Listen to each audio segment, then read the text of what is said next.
Hi everybody, Squirrel 2000 here, bringing you another pest control video. This video does contain some graphic content, so viewer discretion is advised. Some viewers may find this content to be disturbing. If you're one such viewer, please leave now.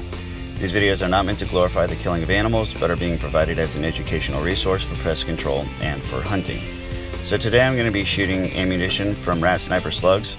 These are currently my favorite slugs to use, but I'm making a departure from my usual selection. I'm going with a heavier offering by rat sniper slugs. So this is the 45 grain skirted large hollow point slug.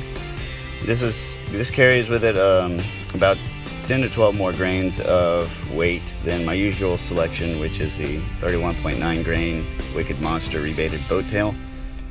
And so here's the squirrel for today, and the shot that I get is to the side of the head. This was all he was going to present to me. He was kind of sort of hiding behind that motion detector there. I've added a motion detector to my rat station so that I'll know when something is there. I've been trying to catch some night critters. So far all I've managed to see is a couple of stray cats, and I leave those cats be because I consider them to be beneficial. So this squirrel did require a second shot, unfortunately. And what you're seeing here is not suffering or writhing in pain. This is a phenomenon known as neurological disinhibition. I've made a whole video about it if you want to check out in the ACT University playlist, a video called Is It Dead?, where I go into more detail about neurology and what happens upon impact on a headshot. But I can assure you the squirrel is most definitely dead and not writhing and suffering. So let's go back and take a look at this shot. The first shot goes into the side of the head, and you can see just how much over penetration I got with this ammo. And this is typical of heavier ammo selections. The heavier the pellet you shoot, the more energy it's going to have coming out the other side. They tend to transfer less energy because they're flying with more energy. They get less of an opportunity to transfer their energy to their target. As a result, for small game, you want to use a smaller bullet, which is backwards because you would think that a heavier ammo would just decimate a small creature, but that's not entirely the case. You want to pair up your ammunition proportionally to the size of the target you're going to be shooting, and even pair it up to the type of shot you plan on taking, because you're going to need a different type of ammo for headshots than you will for a vital shot or a body shot. So before I got a chance to analyze the first squirrel, this one appeared, and this one actually gave me a very good sight picture, and I took it as soon as I could. As in this case, this shot enters the head and stays in the body, so you get to see what happens when all the energy gets transferred. And you can see there's a huge difference between this shot and the first shot I took. There's no overpenetration. The body of the squirrel absorbs all the energy. You can see this huge shock wave just ripple right through the body. It's very amazing to see a shock wave of this size. So again, if you're going to pick a heavier ammo, you need to be mindful of what kind of sight picture you're going to have, how much, how thick is your target, what angle is the target, and the type of shot.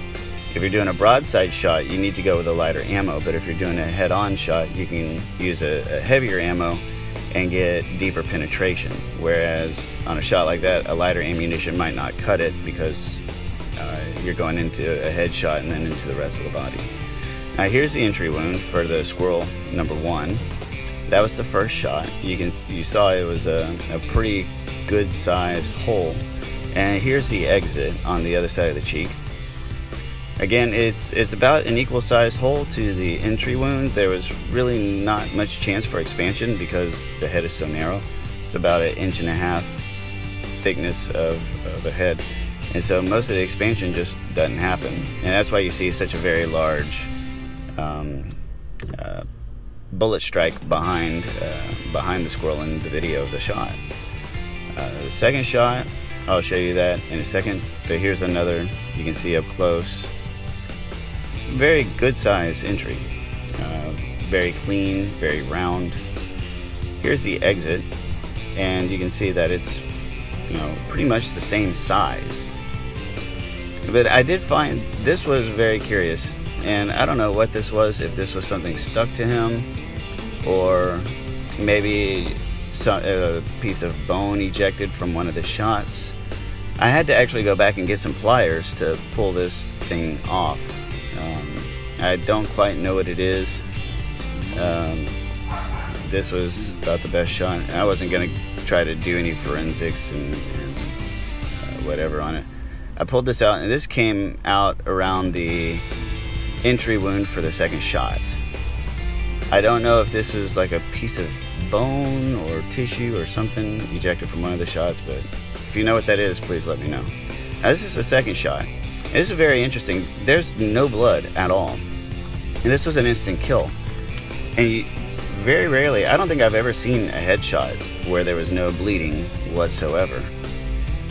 What that indicates to me, maybe, as a guess, is that the bullet passed straight through an inconsequential part of the skull and passed into the vitals and resulted in an instant heart stop.